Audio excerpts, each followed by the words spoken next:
Hello दोस्तों, कैसे हैं आप लोग। तो दोस्तों आज के इस सेशन के अंदर हम डिस्कशन करने वाले हैं एसएससी जेई के लिए 90 डेज की क्या स्ट्रेटेजी होनी चाहिए, कैसे आपको सब्जेक्ट को पढ़ना है, किस तरीके से नोट्स बनाने, किस तरीके से शॉर्ट नोट्स बनाना है। क्योंकि जैसे जैसे टाइम कम बचता है ना दोस्तों, प्रेशर एक आने लग जाता है और वहां पर जरूरत होती है राइट स्ट्रेटेजी की।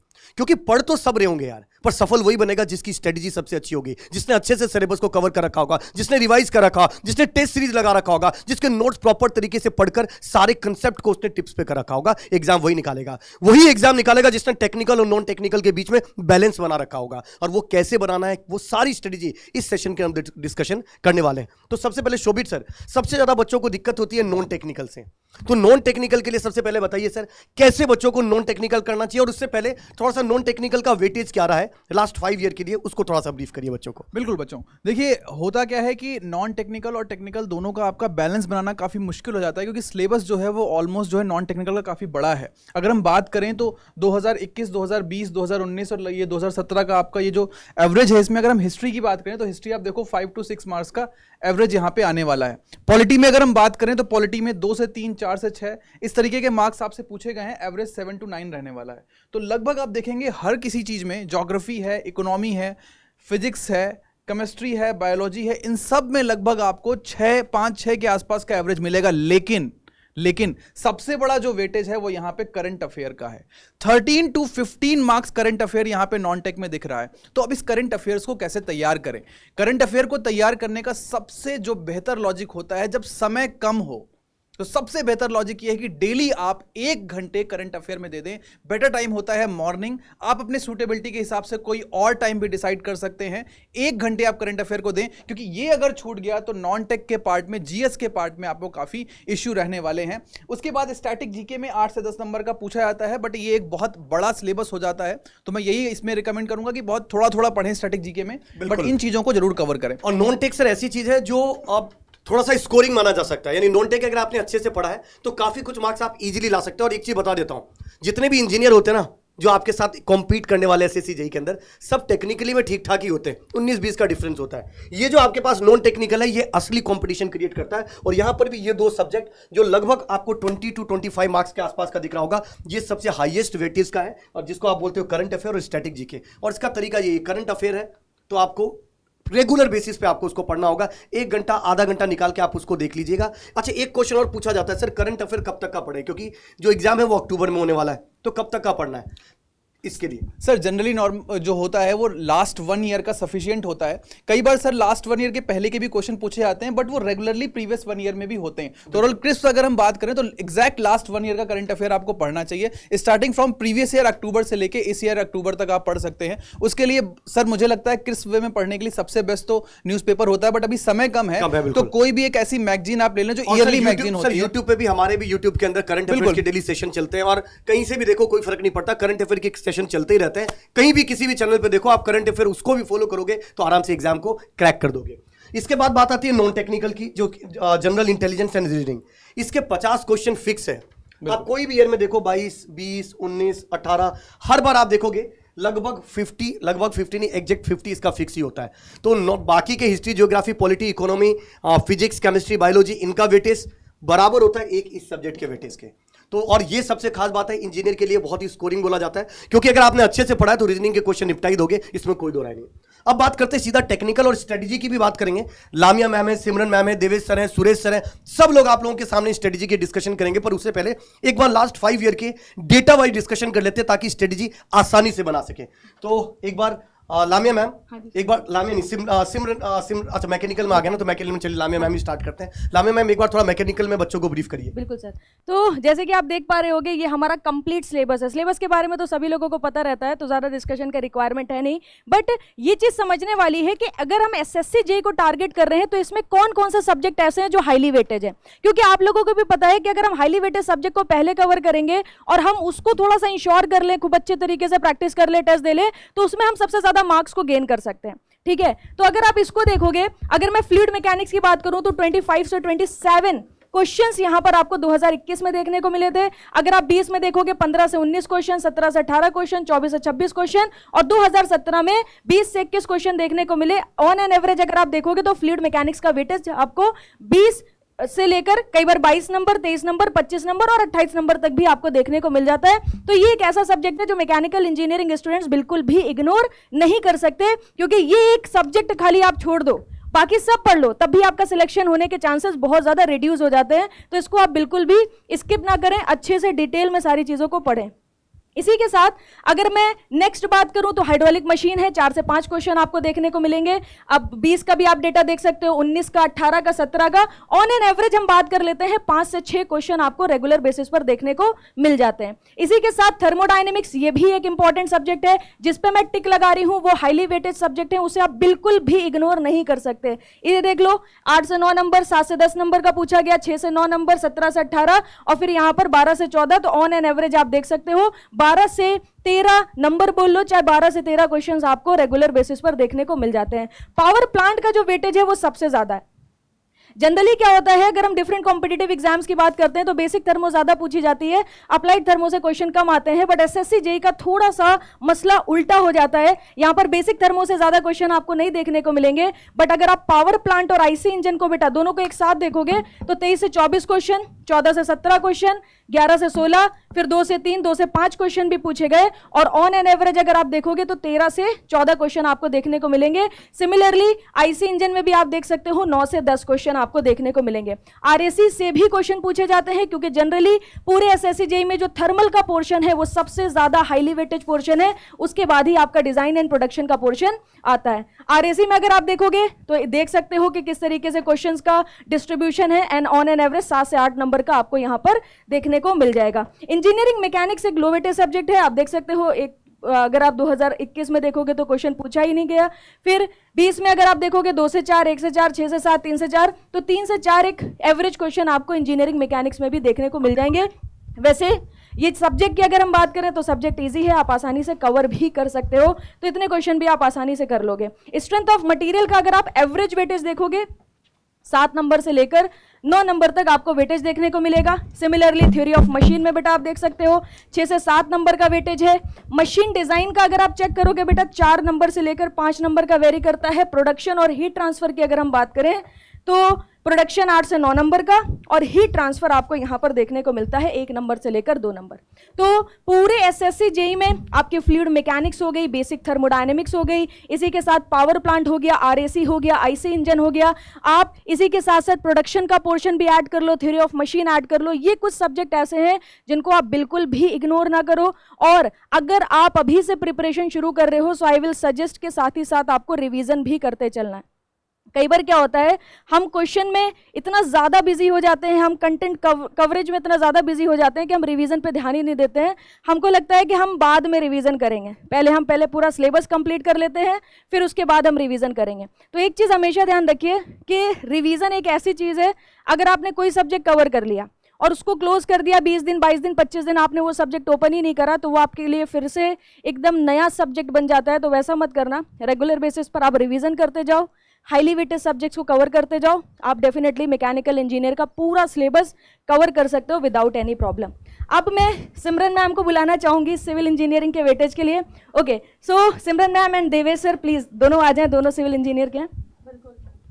Thank you so much ma'am.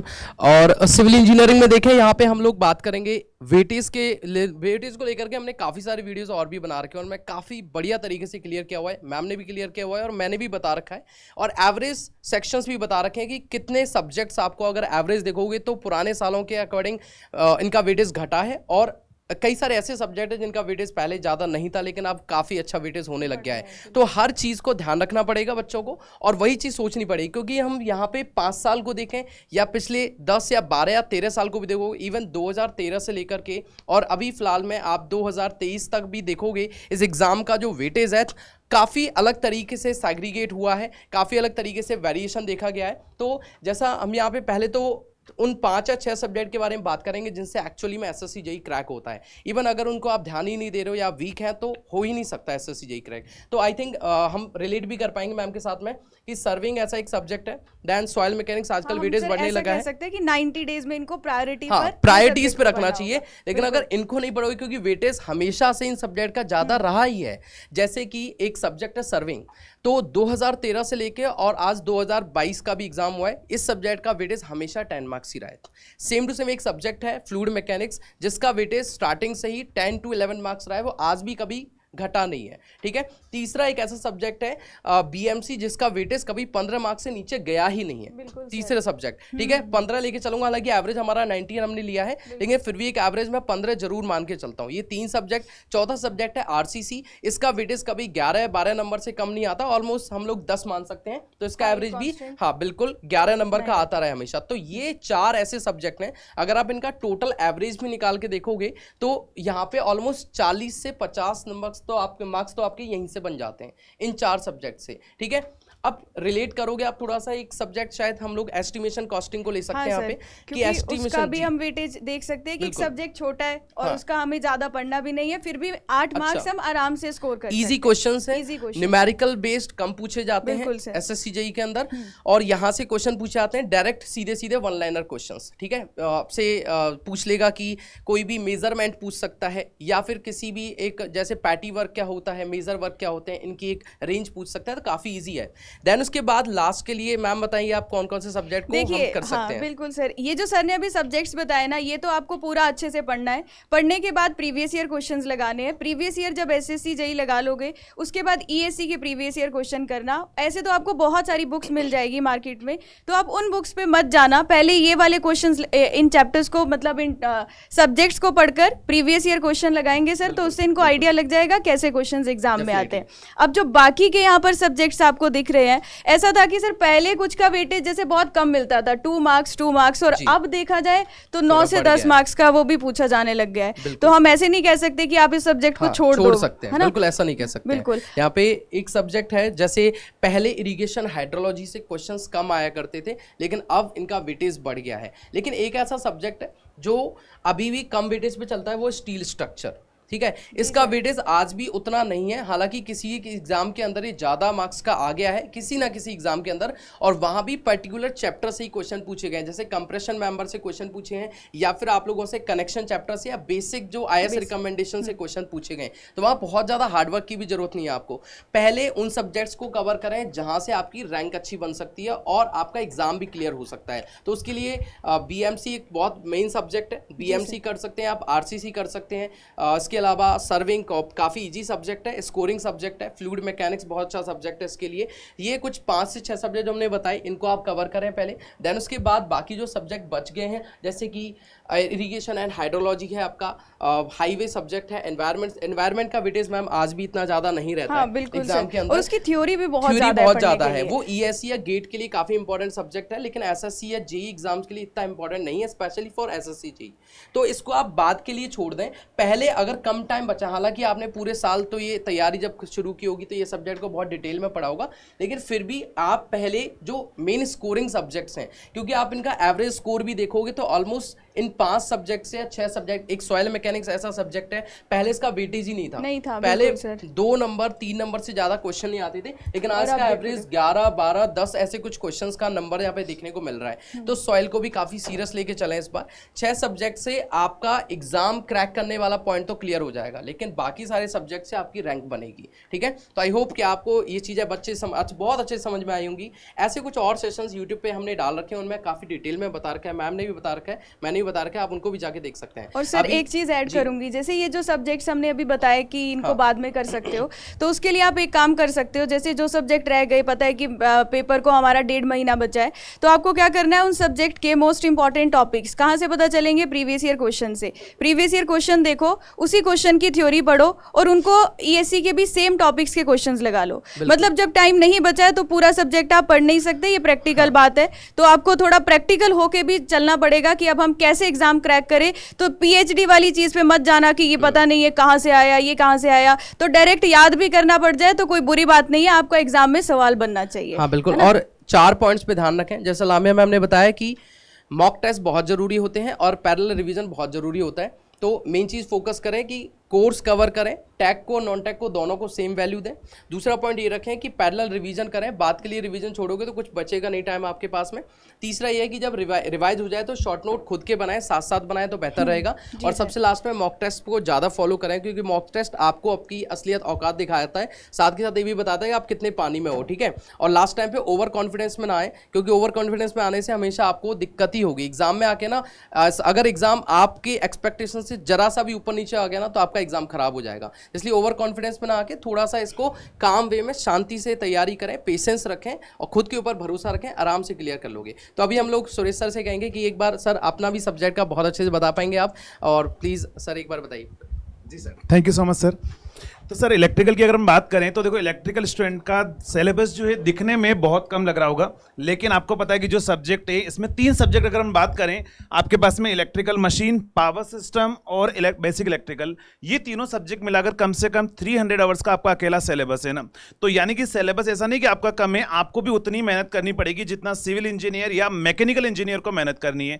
अगर हम बात करें यहाँ पर ये 3 सब्जेक्ट, जो आप पहले 3 सब्जेक्ट अगर आप मिला लोगे तो इन 3 सब्जेक्ट में कम से कम आपके 80 क्वेश्चन आपको एग्जाम के अंदर पूछे जाएंगे। यानी कि अगर आप 80 मार्क्स ला सकते हो बाय यूजिंग 3 सब्जेक्ट ओनली, अगर आप इन 3 सब्जेक्ट को बहुत अच्छे से पढ़ोगी, जिसमें आपका मशीन है, पावर सिस्टम है और आपके पास में बेसिक इलेक्ट्रिकल है, तो यहाँ पर मशीन पावर सिस्टम तो आपको पता मैं ही पढ़ाने वाला हूँ और मैं पढ़ा भी चुका हूँ बहुत सारे बैच के अंदर। बेसिक इलेक्ट्रिकल जो है दीप्तांशु सर जो है वो आपको पढ़ा रहे, बहुत बेहतरीन आपका सब्जेक्ट चल रहा है, ठीक है। और बाकी जो सब्जेक्ट है आपके पास मेजरमेंट है और बेसिक इलेक्ट्रॉनिक्स कृष्णा सर जो है आपको बहुत बेहतरीन तरीके से पढ़ा रहे हैं। तो ये जो सारे सब्जेक्ट हैं आप बहुत अच्छे तरीके से पढ़कर आप रिवीजन करके जो है ना आप अच्छे से एग्जाम निकाल सकते हो। यहाँ पर अगर हम बात करें मशीन की तो एवरेज आपको कम से कम ध्यान रखना है 25 मार्क्स। अगर आप देखोगे तो यहाँ पर 17 में 23 मार्क्स का आया हुआ है, फिर 21, फिर 23, 14, फिर 26, यानी लास्ट ईयर 26 मार्क्स का आपका एग्जाम के अंदर मशीन पूछा गया है।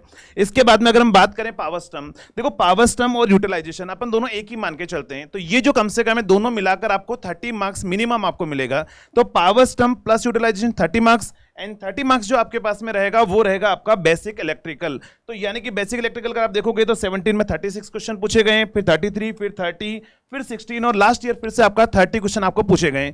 यानी कि सबसे पहले इलेक्ट्रिकल इंजीनियर को इन 3 सब्जेक्ट को आपको स्ट्रॉन्ग करना है ना। बाकी मैम ने और सबने आपको पढ़ने के बारे में बहुत कुछ बताया है, लेकिन फिर भी मैं आपको बोल देता हूँ 3 मंथ जो है ना वो 3 मंथ कम नहीं होते और इन 3 महीने में आप बहुत बेहतर तरीके से अपनी प्रिपरेशन करके आप एग्जाम क्रैक कर सकते हो। और टेक्निकल में जैसे चंदन सर ने भी बोला था कि जो मार्क्स का डिफरेंस होता है वो बहुत ज़्यादा नहीं होता है। स्टूडेंट टू स्टूडेंट अगर आप देखोगे तो 5 to 6 मार्क्स, 8 मार्क्स या मैक्सिमम 10 मार्क्स का डिफरेंस होगा। लेकिन आपकी जो रैंक आएगी ना बेटा, वो आपकी रैंक तभी आएगी जब आप नॉन टेक्निकल पार्ट को बहुत अच्छे से आप स्ट्रॉन्ग करोगे। और इन 3 महीने में एक और बात मैं बोलूँगा ना, आप स्टूडेंट हो सभी अपने आप को एज ए स्टूडेंट ही समझना है, अपने आप को रोबोट नहीं समझना है ना। कि आप ये मत मान के चलोगे आप रोबोट हो, आप पूरा 3 महीने पूरे दिन भर आप पढ़ लोगे, 12-12 घंटे, 15-15 घंटे, 20-20 घंटे आप पढ़ लोगे, नॉट पॉसिबल है ना। आपके पास में दिन भर के 24 आवर्स है। मेरा ये मानना है कि आप पूरे 24 आवर्स में से आप 8 आवर्स आराम से नींद लीजिए, 8 आवर्स to 10 आवर्स आप पढ़ाई कीजिए और 6 आवर जो है आप एंजॉय कीजिए। अब एंजॉय करने का मतलब ये नहीं कि आराम से घूमने निकल गए, नाचने निकल गए, ऐसा नहीं करना है।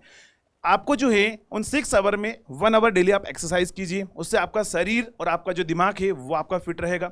उसके बाद में 1 आवर जो है आप ऐसे लोगों के पास में बैठिए और उनसे बैठकर बातें कीजिए जिनसे आपको मोटिवेशन मिलता हो, क्योंकि वो भी बहुत ज़्यादा जरूरी है मैम। अगर हम बात करें तो बच्चे को मोटिवेशन ज़्यादा जरूरी है, क्योंकि लास्ट 3 मंथ में मैक्सिमम देखा है मैंने कि बहुत सारे स्टूडेंट ऐसा होते हैं ना कि जो लास्ट 1 मंथ में हार मान जाते हैं। सही बात तो है। उनको क्या बोलना चाहेंगे? मैं यही बोलूंगी कि सिर्फ उन्हीं लोगों के साथ बैठो जो आपका मोटिवेशन बढ़ाएं और आपको प्रेरित करें आगे बढ़ने के लिए, ना कि उन लोगों के साथ बैठो जो आपको डराएं कि भाई ये प्रॉब्लम है, वो प्रॉब्लम है, क्यों तैयारी कर रहा है। तो कई बार क्या होता है सर, हम बहुत ही अच्छे ट्रैक पर चल रहे होते हैं मगर जो हमारी संगत होती है ना कई बार हमें वो भटका देती है हमारे पाथ से। तो आखिरी का जो टाइम है उसको प्रिसाइजली अपना यूज करिए, ठीक है। ज़्यादा से ज़्यादा टाइम आप स्टडी में दो और मोबाइल से, सोशल मीडिया से थोड़ा दूर हो जाओ, क्योंकि ऑलरेडी आप ऑनलाइन क्लासेस करते हैं। जनरली आज के टाइम पे सर सारे बच्चे ऑनलाइन क्लासेस करते हैं, तो स्क्रीन के साथ हमारा ऑलरेडी बहुत ज़्यादा कांटेक्ट है। अब उसमें अगर आप मोबाइल का कंजम्पशन बढ़ा दोगे, सोशल मीडिया की जो एप्लीकेशन है उसका कंजम्पशन बढ़ा दोगे, तो आप फ्रेश फील नहीं करोगे। तो whenever you are taking the break ना, आप पढ़ाई कर रहे हो, आपने 2 घंटे का स्लॉट कंप्लीट कर लिया, उसके बाद जब आप ब्रेक ले रहे हो तो ब्रेक में आप फिर से मोबाइल मत यूज करो। हम क्या करते हैं सर, जैसे हमने ब्रेक लिया तो फिर हम मोबाइल में ही यूट्यूब वीडियोस देखेंगे, रील्स देखेंगे। तो एक्चुअली मैम क्या होता है, जो अपनी आंखों का जो कनेक्शन होता है ना डायरेक्टली माइंड से होता है। Exactly, और अगर हम हाँ। पढ़ाई करके उठते हैं तो हमारी आंखें जो सेंसिटिव होती है, और अगर आप फोन देखोगे ना तो बेटा उसका डायरेक्ट असर आपके माइंड पर होगा, और आपका माइंड जो है वो नॉर्मली ब्लॉक सा हो जाएगा। और एक और मेरा मानना है कि मैम बहुत सारे स्टूडेंट ऐसा बोलते हैं कि मैं 3 घंटे से कंटिन्यूसली पढ़ रहा हूं, तो देखो 3 घंटे कंटिन्यूसली कोई पढ़ाई पर फोकस नहीं कर सकता है। ये आप इंसान हो, मैंने आपको पहले बोला, आपको मान के चलना है। आप मैक्सिमम ट्राई कीजिए 1 आवर आप कंटिन्यूसली पढ़ाई कीजिए। 15 मिनट जो है मैम रिमाइंड करना भी बहुत जरूरी होता सही बात है। आप आराम से उठिए अपनी टेबल से, और अपने कमरे में आराम से आप 15 मिनट के लिए आप घूमिए, लेकिन 15 मिनट में घूमते घूमते आपको ये सोचना है कि लास्ट 1 आवर में आपने क्या पढ़ा है, क्योंकि वो बहुत ज्यादा जरूरी है। जो 1 आवर पढ़ने के बाद में आप 10 to 15 मिनट जो आप टहलोगे और जब आप सोचोगे ना, तो उस टाइम पर जो जो पॉइंट आपके माइंड में आएंगे ना, आगे वही याद रहेगा। उसके बाद में ध्यान रखना वो जो सारी चीजें हैं वो टाइम टू टाइम स्किप हो जाएगी, तो ये भी बहुत ज्यादा जरूरी है। और मैं और आगे के लिए सोवित सर को भी बुलाना चाहूंगा। सोवित सर प्लीज। सारी फैकल्टी बिल्कुल सर, बहुत अच्छी बात कही आपने, बहुत अच्छी बात कही। मैं बोलना चाहूँगा सारी फैकल्टीज़ आ जाएं। और एक बार बस एक छोटी सी चीज़ हम लोगों को बहुत ज़रूरी है, इंपॉर्टेंट समझना, कि 90 डेज़ का टाइम है, इसमें आपको लास्ट 20 डेज़ ज़रूर बचाने होंगे अपने रिवीजन के लिए। और कोशिश ये करें कि अपने टाइम टेबल को एडवांस में बनाएं और अच्छे से प्रिपेयर करें। लास्ट में 20-30 दिन बच जाता है तो रिवाइज फिर से आप कर लेना। तो 90 डेज़ को आप लगभग 45 से 50 डेज़ का टाइम टेबल बना के काम करना, और लास्ट के टाइम में आप रिविजन कर सकते हैं। बाकी देवेश सर। बिल्कुल सर, अब सब तो आपने बता ही दिया है। सर एक चीज और डिस्कस कर लेते हैं। कई बार बच्चे जब PYQs को एनालाइज करते हैं तो हर साल देखा गया है कि 3 से 4-5 क्वेश्चन ऐसे होते हैं जो हमेशा आउट ऑफ सिलेबस जाते हैं। हाँ, तो बच्चे कई बार उसको कवर करने के लिए बहुत ज्यादा टाइम डाल देते हैं। तो उस पे आप बहुत अच्छा पॉइंट क्या है। सजेशन देना और चाहोगे? ऐसा नहीं करना चाहिए। इवन मान लीजिए हमने बहुत अच्छे से पढ़ लिया, पूरा सब्जेक्ट बहुत ढंग से कर लिया ना, आप कितना भी पढ़ के जाइए, फिर भी वहां आपको नए 2 से 3 क्वेश्चन इस साल फिर मिलेंगे। वो अगले साल वो बच्चे फिर वैसी गलती करेंगे। तो आप लोगों को, जैसा मैम ने, सिमरन मैम ऑलरेडी बोल चुकी हैं कि आपको PhD नहीं करनी। PhD करनी है तो फिर यहाँ आने की थोड़ी ना जरूरत होती है, फिर मास्टर्स और PhD आपके लिए बना रखी है, वहां जाइए। लेकिन अगर आपको SSC या कोई भी एग्जाम क्वालिफाई करना है तो एग्जाम में क्या स्किल की रिक्वायरमेंट है और स्किल को कैसे इंप्रूव किया जा सकता है उसके ऊपर काम करिए। भीड़ से ध्यान हटा के सिर्फ अपना रास्ता खुद बनाने की कोशिश कीजिए, और आप लोगों को बहुत ही ज़्यादा कंसाइज वे में पढ़ने की कोशिश करें। जब भी कभी पढ़ रहे हो, चाहे वो टैक है या नॉन टैक है, ये मत सोचें कि अगर 200 पेज के आपके नोट्स हैं तो वो 300 के हो जाएंगे तो उनमें बहुत अच्छा कंटेंट होगा। हो सकता है 150 पन्ने में सिर्फ रद्दी मिले, बाकी के 150 में सिर्फ आपको काम की चीज़ें मिलें। तो इसीलिए आप उन मार्क्स को इतना ज़्यादा मत लेके चलिए। टॉपर्स के मार्क्स भी कभी 200 में से 200 नहीं आते हैं और ना ही कभी आ सकते हैं, ठीक है। कहीं ना कहीं तो सिली मिस्टेक, अगर 200 क्वेश्चन आ भी गए, मैं मान भी लेता हूं, तब भी आप सिली मिस्टेक्स तो जरूर करेंगे। तो अगर सिली मिस्टेक भी नहीं करेंगे तब भी 1-2 क्वेश्चन तो आपको हमेशा ऐसे मिलेंगे जो आउट ऑफ द बॉक्स होंगे। तो उनको कैप्चर करने के चक्कर में अपना कीमती टाइम मत वेस्ट करिए। वहीं पर टाइम डालो जहां पर आपको मतलब पता है कि 90% तो ये वाला टॉपिक रिपीट होना ही है, क्योंकि 90% सिलेबस रिपीट हो रहा है, 90 to 95। सिर्फ 5-6 क्वेश्चंस ऐसे हो जाते हैं जो कई बार ऐसा लगता है कि ये कहाँ से पूछ लेगा, ऐसा तो कुछ हमने पढ़ा ही नहीं है। और मुझे तो लगता है हमेशा मैम रहेगा। कि जो 90 to 95% का सिलेबस है उसको कवर करने में टाइम भी कम लगता है। लगभग 90 डेज में आप पढ़ भी लोगे, रिवाइज भी कर लोगे। वही 100% के चक्कर में पहुंचे तो 1 साल 2 साल 6 साल भी कभी कभी कम पड़ जाते हैं। और सर, तो बेटर यही है कि 90 डेज में पिछले 10 साल से ये पेपर हो रहा है, तो अब आइडिया लग गया है। जैसा मैंने सिविल में भी आपको बताया मैम के साथ में कि 6 सब्जेक्ट ऐसे हैं जिनमें कभी रेशियो ऊपर नीचे गया ही नहीं है। 19-20 चेंज हुआ है, 9-10 9-10 11 यही रेशियो रहा है। तो अगर उन पे भी ध्यान दिया जाए ना, मैंने बताया सर्विंग है सिविल वाले बच्चों के लिए, सॉइल हो गया जो आज कुछ सालों से लगातार 7 या 8 नंबर का आता रहा है। फ्लूइड मैकेनिक्स है हमेशा 10 नंबर का ही आया है, कभी ऊपर नीचे गया ही नहीं, ठीक है। और सीधे मार्क्स आ जाते हैं, फॉर्मूला बेस्ड क्वेश्चन आते हैं, बहुत डीप में नहीं जाना पड़ता, ठीक है। सेम RCC है, 11 से 12 क्वेश्चन हमेशा मिल रहे हैं। BMC है, 15 तो मिलेंगे ही मिलेंगे। आप कितना भी पढ़ के जाओ BMC को, बिना ध्यान रखें इस बात का, BMC कितना पढ़ के जाओ, थ्योरी सब्जेक्ट है, याद नहीं रहता, लेकिन क्वेश्चन आप करोगे तो डेफिनेटली याद हो जाएगा। तो ऐसा है कि आप अगर इसको सही स्ट्रेटजी बना रहे हो 90 दिन के अंदर भी, अगर आप ऐसा मत सोचिए कि पुराना जितना पढ़ लिया उसको भी साथ लेके चलिए। और ये नहीं कि सर नए नए के पीछे भाग रहे हैं, जो आपने कर लिया ना उसको स्ट्रांग नहीं बनाया तो और आप कहीं के नहीं रहोगे, ऊपर नीचे सब कुछ गड़बड़ हो जाएगा, ठीक है। तो जो पढ़ लिया है उसको भी साथ लेके चलें, उसको रिवाइज करते चलें, पैरेलल रिवीजन पे थोड़ा ध्यान रखें।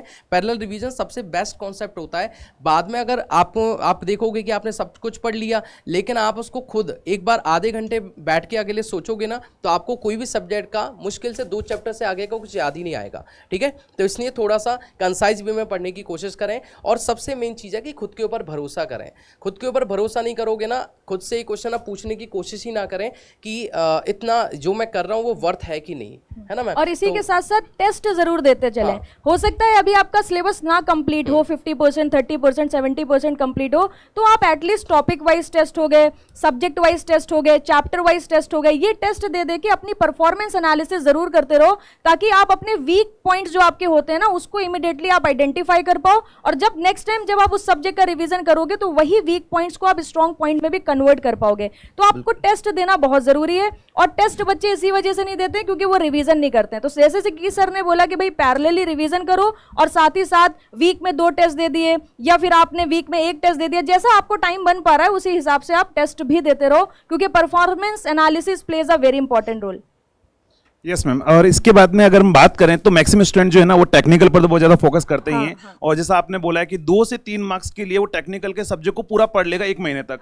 लेकिन वो जो है जो भी इंजीनियर स्टूडेंट है ना वो नॉन टेक पर थोड़ा सा कम ध्यान देता है। वो सोचता है कि यार मैं तो कर लूंगा, मेरे से हो जाएगा। और जो अपने पास में अगर हम बात करें जो रीजनिंग वाला पार्ट है वो मैम 50 मार्क्स का आता है। तो मेरे अकॉर्डिंग तो कम से कम लास्ट 3 मंथ में डेली 2 आवर्स मिनिमम स्टूडेंट को जो रीजनिंग पढ़ना चाहिए, क्योंकि 50 मार्क्स कम नहीं होता है। रीजनिंग सर ऐसा सब्जेक्ट भी है कि आप इसको वन टाइम नहीं सीख सकते। It's all about practice. जैसे मैथमेटिक्स है ना, इट्स ऑल अबाउट प्रैक्टिस। आप एक बार में नहीं सीखोगे, टाइम के साथ आप सीखते हो। इसीलिए रीजनिंग का सर का बिल्कुल सही कहना है कि आप रेगुलर बेसिस पर प्रैक्टिस करो, ताकि आप जब 3 महीने आराम से प्रैक्टिस करोगे तो डेफिनेटली उसमें आपकी स्किल्स अच्छे से डेवलप हो जाएंगी। बाकी तो अगर हम बात करें मैम जो PYQ है, जैसा आप सभी ने बोल दिया कि PYQ कम से कम लगाना है, क्योंकि अगर स्टूडेंट की अगर हम बात करें तो मैक्सिमम अगर आप बात करोगे प्रीवियस ईयर के तो 50% क्वेश्चन नॉर्मली जो है वो रिपीट होते हैं कॉन्सेप्ट वाइज। यानी आप टेक्निकल में 50 मार्क्स आप इजीली ला सकते हो, उसमें कोई भी आपको प्रॉब्लम नहीं आएगी। तो इन चीज़ों का सभी का आपको ध्यान रखना है। बाकी सारे जो हमारे फैकल्टीज़ है वो डेली आपको क्लास में गाइड भी करते हैं, प्रॉपर स्ट्रेटेजी भी आपको प्लानिंग बताते हैं कि कैसे आपको सब्जेक्ट को पर्टिकुलर सब्जेक्ट को स्ट्रॉन्ग करना है, कैसे उसका रिविजन कराना है। और एक और चीज़ जो है सर ने बोली कि आपको शॉर्ट नोट साथ में बनाना है, क्योंकि लास्ट के 15 डेज में आप कभी भी पूरा सब्जेक्ट अपना रिवाइज नहीं कर पाओगे। इस चीज का भी आपको ध्यान रखना है। बाकी जो है आप सभी लोगों के लिए शॉर्ट नोट्स, मैराथन क्लासेस और भी बहुत सारी प्लानिंग जो है हमने कर रखी है, वो हम आप सभी लोगों के लिए लेकर आएंगे और बहुत जल्दी आपको रिवील भी करेंगे कि आगे हम आपको क्या क्या चीजें और प्रोवाइड करवाने वाले हैं। तो आई थिंक मैम अब सेशन को एंड करना चाहिए। तो all the best for your exam. बढ़िया तरीके से मेहनत करते रहो, यही टाइम है आपकी मेहनत का। अच्छे से रिवीजन करो, सब्जेक्ट कंप्लीट करो, टेस्ट दो। इंजीनियर्स वाला की पूरी टीम आप सभी लोगों के साथ कनेक्टेड रहेगी, आपको मोटिवेट करती रहेगी, आपको पढ़ाती रहेगी। 360 डिग्री जो आपको गाइडेंस की रिक्वायरमेंट है उसके लिए हम हमेशा आप सभी लोगों के लिए तैयार हैं। मिलते हैं आपसे किसी अनदर वीडियो में। Good bye, take care, thank you.